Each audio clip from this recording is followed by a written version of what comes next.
kasbil halal. Yang pertama, makanan yang baik itu cara mencarinya.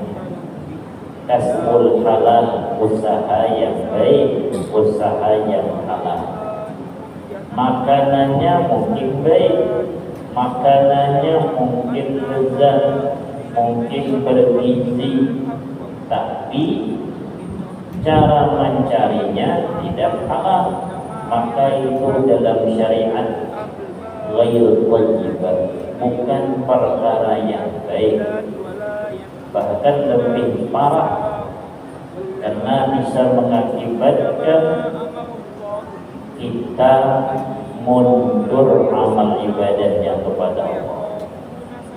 Al-Imam Junaid Al-Baghdadi, beliau pernah setengah tahun berat mengerjakan bangun malam. Setengah tahun berat mengerjakan bangun malam. Tahajud itu berat. Kalau kita tiap hari berat. Beliau setengah tahun merasa berat. Beliau curiga, ini kenapa berat bangun malam.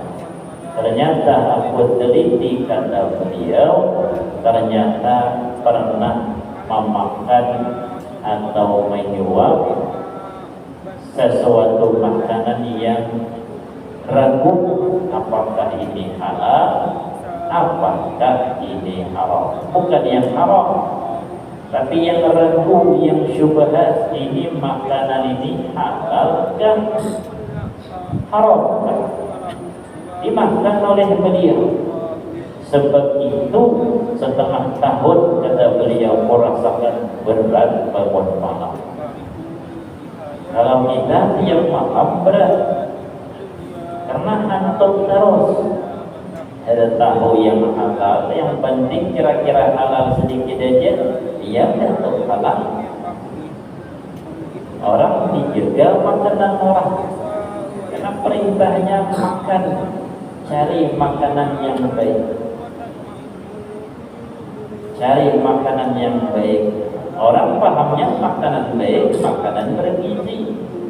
Bukan itu.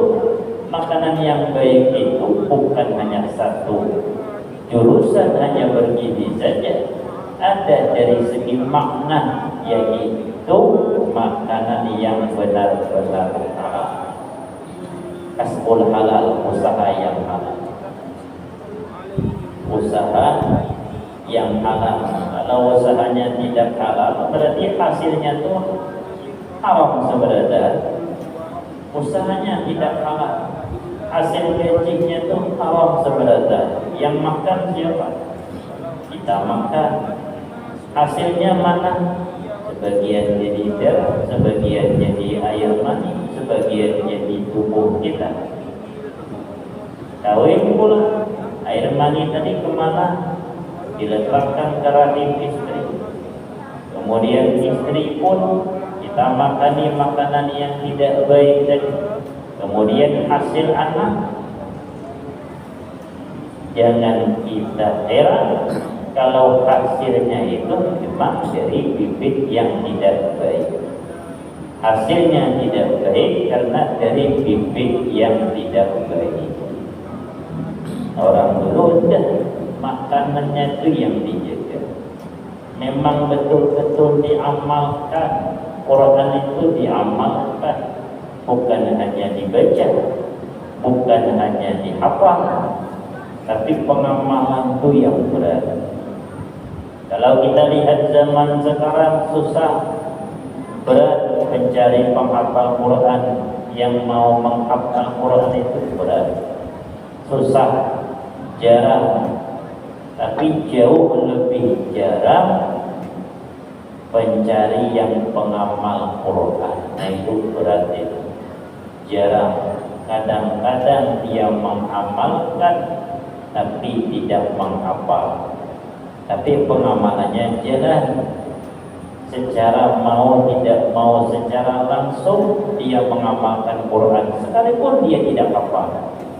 Hafal dan Quran sudah, cuma dilihat sikapnya, dilihat kepribadiannya, seluruhnya pengamalan Quran. Orangnya sabar, orangnya hati-hati dengan makanan, orangnya rajin beramal ibadah. Itu kan pengamalan Quran. Saleh orangnya, salehah orangnya. Coba tanyakan, hafal tak? Mungkin tidak hafal, tapi dia mengamalkan. Itu jauh lebih berharga dibanding yang menghafal tapi melecehkan Al-Quran itu sendiri. Dia menghafal tapi tidak membawa dirinya sebagaimana menghormati Al-Quran yang ada di dalam dirinya. Yang pertama itu pengamalan ini ayat kasbul halal. Cari usaha yang halal. Kalau ada yang kata ada usaha halal, kemudian tidak mengganggu amal ibadah, bisa menghidupi anak bini, walaupun pas-pasan, itu yakinlah berberkah.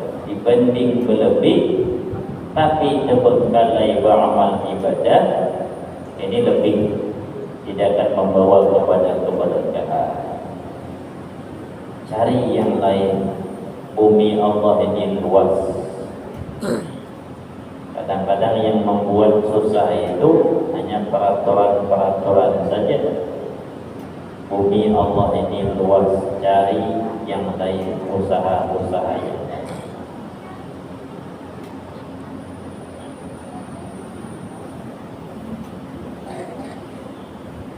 Yang kedua, kullu min thayyibah, makanan yang baik itu yang pertama kasbul halal.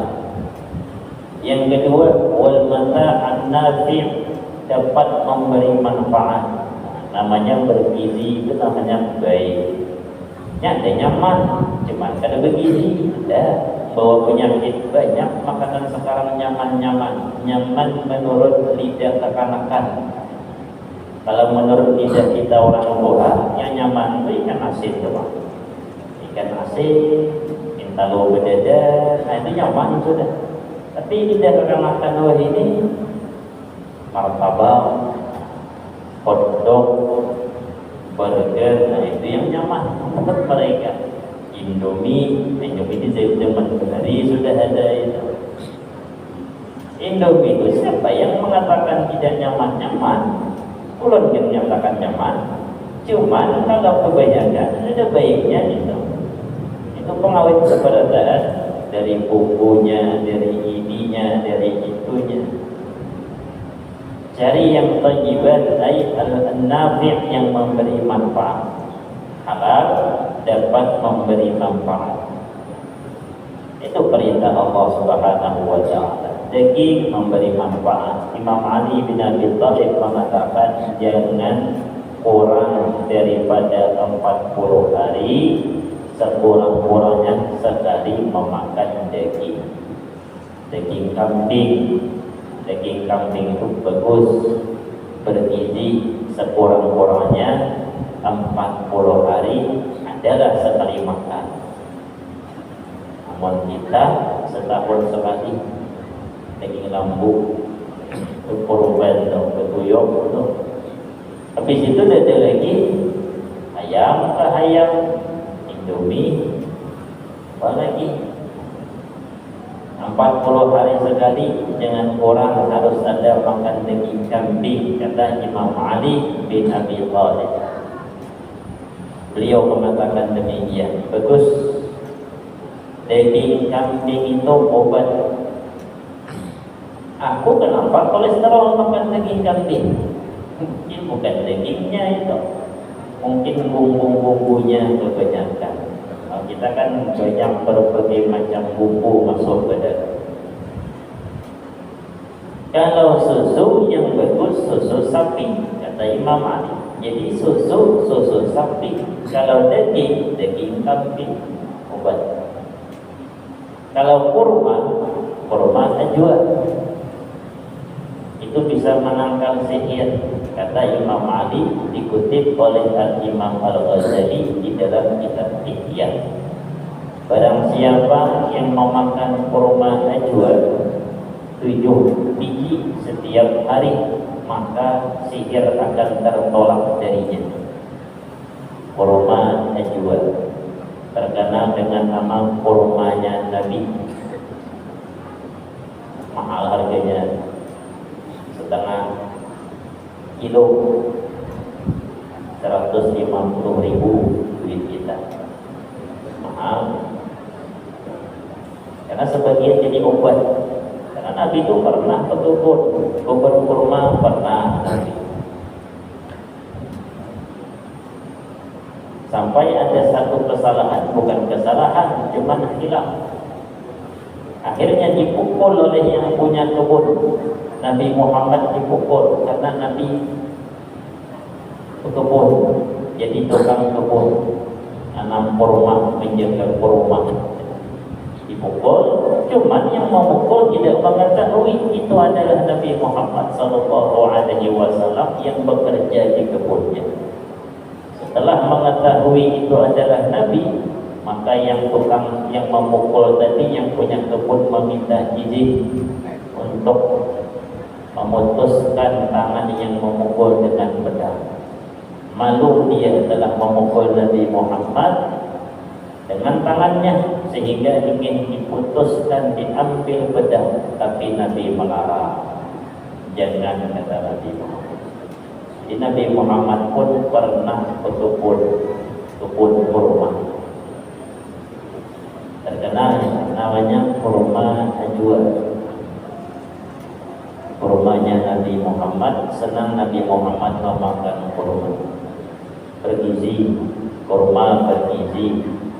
Pokoknya yang baik-baik. Kulu min thayyibati ma razaqnakum washkuru lillah. Setelah mendapatkan itu makanan usaha baik, kemudian yang dimakan baik, jangan salahkan kadang-kadang banyak kita ini berpenyakit karena kadang-kadang makanan kita ini tidak baik. Mungkin usahanya baik, tapi hasil usaha diberikan kepada makanan yang makan itu tidak baik, sehingga meracuni tubuh kita. Karena tidak mengamalkan isinya Quran, coba mengamalkan. Dan kadang-kadang orang sekarang mengamalkan salah. Kita mengamalkan itu salah, kadang-kadang dipantau oleh mata zaman sekarang. Kita makan sedikit makan itu kan patokan Nabi. Jadi makan berhenti sebelum kenyang. Tidak makan kecuali lapar. Kalau kita berteman, berkawan satu kelompok, kemudian kita tidak makan karena belum merasa lapar, itu salah. Salah itu di mata orang. Apa kada makan, katanya belum lapar. Lapar kada makan pula katanya. Kor kada makan, lagi gratis. Itu mata zaman sekarang. Padahal kita belum lapar. Pas lapar, kita ambil nasi. Patokan nasi itu sedikit. Apa sedikit betul makan? Kan salah lagi itu. Banyak dimakan mumpung gratis ini. Banyak dimakan mumpung gratis. Nah, ini kan matanya zaman sekarang kan beda dengan mata zaman-zaman dulu.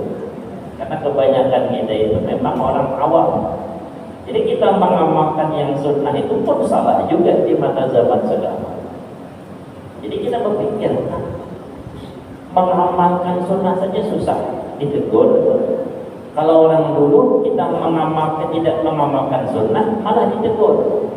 Nah sekarang kita amalkan sunnah, kita ambil nasi sedikit untuk sekedar mengganjal perut supaya jangan kena sakit mah, tapi tidak mengenyangkan karena nasinya sedikit, itu pun salah.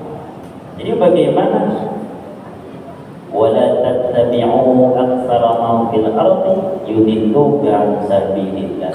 Kata Allah dalam Al-Qur'an, jangan kalian mengikuti kebanyakan orang di bumi. Artinya yang kebanyakan itu jangan diikuti. Yang diikuti mana? Yang 1-2. Mana yang 1-2? Yaitu orang yang dapat dijadikan patokan atau pedoman, yaitu mereka yang diberikan ilham sebagai ulama atau wali Allah. Ikuti mereka. Wala tattabi'u aktsara ma fil ardi yudilluka 'an sabilillah, maka mereka akan menyesatkan engkau daripada jalan Allah. Benar kata Al-Quran. Ternyata zaman sekarang kita mengamalkan apa yang diamalkan Nabi justru salah di mata mereka. Ketika kita tidak mengamalkan justru benar di mata mereka.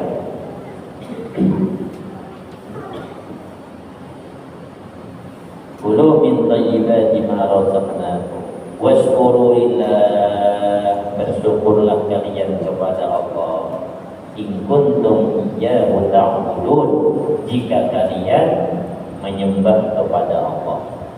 Jika kalian bertuhankan Allah Subhanahu wa ta'ala, kalau sudah dapat gawian halal, kalau sudah mendapatkan rezeki halal, yang dimakan itu makanan baik, maka bersyukur kepada Allah. Asyukru huwa al-i'tiraf bi ni'mah ma'a tarfi min at-ta'zim. Syukur itu mengaku itu datang daripada Allah. Ada dua cara. Yang pertama bisana pujian, alhamdulillah. Itu gawian lidah, pujian. Sedangkan gawian hati, gawian anggota badan, sarfun nikmah fima yardillah. Wadzalika bi istimali sam'i wal basar wa sajril hawas bima khuliqat lahu. Digunakan seluruh anggota badan sesuai dengan apa yang diciptakan. Mata digunakan dengan yang baik, tubuh digunakan dengan yang baik, pendengaran digunakan dengan mendengar yang baik-baik. Nah, itu namanya syukur. Innama harrama 'alaikumul maitata wad-dama wa lahmal khinzir wa ma uhilla bihi li ghairillah. Hanya saja harrama 'alaikum, Allah mengharamkan atas kalian al-maitatah, bangkai. Maitata itu bangkai. Apa yang disebut bangkai? Mati bukan dengan cara syaraf. Hewan mati tapi bukan dengan cara syaraf. Cara syaraf itu bisa disembelih. Dengan hewan yang dapat ditangkap, disembelih sekurang-kurangnya, memutus urat pernapasan dan saluran makan. Sunnah ditambah dengan urat nadinya yang di samping kiri dan di samping kanan. Yang urat itu menyalurkan darah ke otak. Sunnahnya di situ. Sekurang-kurangnya saluran napas, saluran makan itu putus. Sunnah ditambah dua urat. Yang di leher urat besar itu urat menyampaikan darah ke otak. Oleh karena itu kalau dua urat ini belum putus, kadang-kadang saluran nafasnya putus, saluran makannya putus, darahnya keluar, tapi ada darah sedikit yang masih mensuplai darah itu ke otak, maka lambat matinya. Ternyata memang urat leher ini yang di sini tidak putus. Nah, situlah dia masih bisa hidup. Tapi lama-lamaan mati. Supaya dia cepat mati, maka dua ini pun sunnah diputus. Tapi sekurang-kurangnya hanya dua. Kalau hewan yang tidak dapat ditangkap, maka boleh diburu. Mungkin dia liar, boleh, terserah, ucapkan saja bismillah, niat untuk menyembelih. Di mana bisa menyakiti? Hantam. Rusa umpama ngejar rusa, masuk dalam parit. Jangan nyurangan nangkap rusa, kandungnya keras pada kaki, hancur kepala kita. Dan untuk rusak bercabang-cabang, hantam pakai parang, hantam pakai tombak, gimana dapat menyakiti sampai dia mati, halal. Kalau kita punya anjing itu bisa diajari, namanya boleh berburu dengan anjing. Mazhab Malik anjing halal, kan halal boleh dimakan tapi tidak najis. Mazhab Syafi'i najis mubazzadah, tapi boleh dibawa berburu. Caranya bagaimana? Ajari anjingnya. Sekurang-kurangnya anjing itu dianggap bisa berburu dan halal buruannya kalau dia disuruh ngejar-ngejar. Kalau sudah dikejar, ditangkap kejaran tadi, digigit lehernya, sedikit pun dia tidak makan. Dagingnya tadi tidak dimakan olehnya.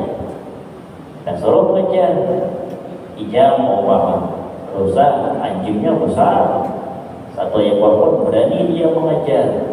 Jangan anjing halus itu kan menang rusak, anjing yang besar sekalian. Suruh dia ngejar, dikejar sampai depan, digigit lehernya, dihadang kita. Kita datang, kita lihat dia duduk di situ anjingnya. Lihat lehernya, sedikit pun tidak dimakan dagingnya. Dia menghadang kita untuk memberikan makanan. Itu hasil buruannya halal. Niat menyembelih dengan berburu, ucapkan bismillah, suruh kejar. Tapi kalau sudah digigit olehnya, dimakan sebagian dagingnya, baru kita datang dia berhenti, maka belum dianggap anjing muhallam, tidak halal belum. Hasil gigitan tadi besok dengan satu kali dengan air tanah, halal. Itu halal, namanya mati dengan sebab disembelih, sama dengan sebab disembelih, cuman dengan berburu. Tak beda kalau matinya mati tidak dengan sebab itu, mati dengan sebab penyakit, mati dengan sebab terjepit, mati tidak sengaja ditabrak, maka namanya bangkai. Seluruhnya haram dimakan, kecuali ada hadis-hadis yang menghalalkan. Mana yang pertama halal? Hadis mengatakan bangkai yang ada di laut halal, apa-apa yang ada di laut bangkainya. Berarti ikan itu halal bangkainya, sekalipun itu ikan paus.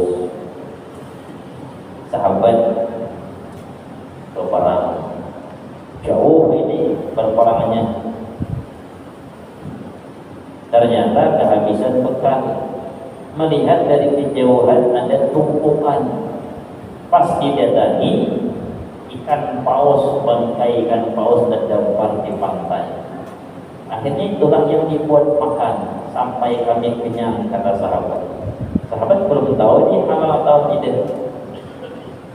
Dibuat ikan asin, jadi ikan tadi diambil, dikasih garam, kemudian dibiarkan tahan. Jadi zaman dulu pun sudah ada ikan asin itu tahan sampai selesai berperang sehingga kami gemuk karenanya. Kemudian sebagian sahabat kami pulang ke Madinah, kemudian tanya Rasulullah kejadian tersebut, apakah halal apa tidak?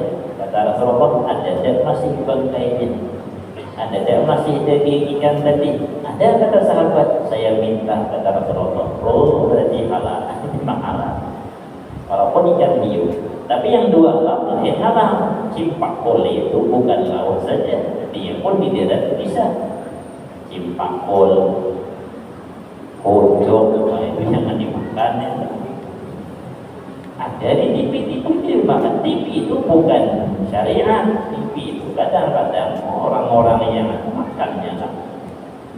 Apalagi jempakol jangan, kata kodok itu jangan, tikus jangan jadikan patokan TV. TV itu tidak paham dengan syariat, yang penting dia banyak penonton. Nah itu TV. Apalagi anjing laut, kadang di darat, kadang masuk, jangan. Barang-barang apalagi kadang main di darat, kadang masuk, jangan. Lele dan itu tahan di darat, lele itu tahan di darat, ada lawas juga, paling setengah hari mati juga dia. Itu dua alam, bukan dua alam namanya, ikan haruan tahan, ikan pepuyuh apalagi setengah jam di darat, masukkan lagi ke dalam itu masih ikan pepuyuh, tapi dia tetap di air, tidak sampai sehari dua hari mati. Jadi bangkai ikan halal, bangkai belalang halal, karena ada hadis yang mengkhususkan halal. Bangkai manusia halal, artinya bukan najis tapi tidak boleh dimakan. Jangan kayak Sumanto makan daging manusia. Entah masih hidup apa mati orang itu Sumanto. Wadamah, darah haram. Yang mana darah yang haram? Yang mengalir keluar, itu darah yang mengalir haram, jangan dimakan. Dulu zaman dulu waktu masih kereta api belum basi, bebas pengamen masuk keluar itu setiap pindah ke stasiun ada yang masuk pengamen, ada penjual masuk. Itu nanti diletakkan di kita barang-barang jangan diambil, itu bukan gratis. Itu cara mereka jualan, letakkan barang-barang di depan kita, di depan kursi. Kalau kita ambil nanti datang orangnya nagih duitnya mana. Dia sengaja diletakkan, nanti datang lagi dia mengambil. Kalau tidak mau membeli, biarkan saja di situ diambil nanti. Tapi kalau bilang mana duitnya katanya, itu caranya mereka berjualan. Nah kadang-kadang ada hitam, itu bukan hati tapi darah yang dibekukan. Rasanya mirip kayak hati jadinya, hitam. Jadi ayam disembelih darahnya kan beku, nah itu diolah lagi jadilah seperti hati. Bukan hati, itu darah. Yang mengatakan kawan itu jangan diambil katanya darah itu. Orang sini ini pokoknya apapun yang bisa jadi makanan, dibuatnya makanan, padahal tidak boleh. Adapun darah yang terselip halal. Mana darah terselip? Kadang-kadang kita makan paha ayam kan, kita robek pahanya, di dalamnya ada merah. Namanya darah yang terselip, itu boleh, tidak mutanajis, makan saja. Yang haram itu darah yang mengalir ketika disembelih. Habis disembelih kita siangi ayam tadi atau ikan, merasa bersih kita masukkan ke wadah. Wadahnya masukkan lagi air. Nanti air itu lama-kelamaan berwarna merah lagi dia. Itu dari mana? Itu dari darah yang terselip antara tulang-tulang. Ini tidak masalah. Buang lagi boleh, terserah. Dibuang lagi, masukkan lagi air. Nanti kalau lama tetap seperti itu warnanya, karena masih ada sisa-sisa darah. Itu makfu sudah, tidak apa-apa. Yang tidak boleh itu darah yang mengalir. Walahmal khinzir, daging babi. Walaupun daging itu umum seluruhnya haram. Mulai apa yang ada di babi haram seluruhnya. Tapi daging, ulama mengatakan bukan dagingnya seluruhnya. Nah, kenapa disebut daging? Karena daging itu mewakili seluruhnya. Daging itu kan paling banyak di badan. Maka oleh karena itu bahasa daging artinya seluruhnya. Kalau memang ada yang halal, maka dia tidak menyebut daging, kata ulama, pasti diperuntukkannya halalnya. Haram bulu babi umpama, berarti ada yang halal. Tapi kalau sudah daging yang disebut, yang namanya daging itu berarti mewakili seluruh badan, karena daging itu paling banyak di seluruh badannya daging. Wa ma uhilla bihi li ghairillah, dan apa-apa yang disembelih atas nama selain Allah haram hukumnya, jangan dimakan. Ada orang menyembelih orangnya Islam, tapi ketika disembelih ingin dipersembahkan bukan dengan nama Allah, haram dimakan. Tadi beli halal, dia menyembelih Islam tapi tidak pakai bismillah, halal apa tidak? Haram. Halal.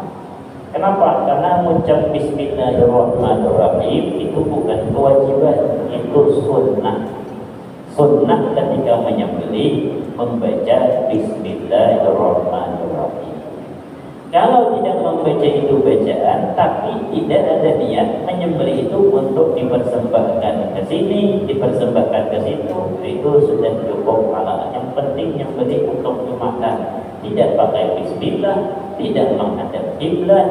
Bismillah dan menghadap kiblat itu hanya sekedar sunnah. Tapi niatnya nyembelih untuk dimakan, yang nyembelih yang jelas orangnya Islam.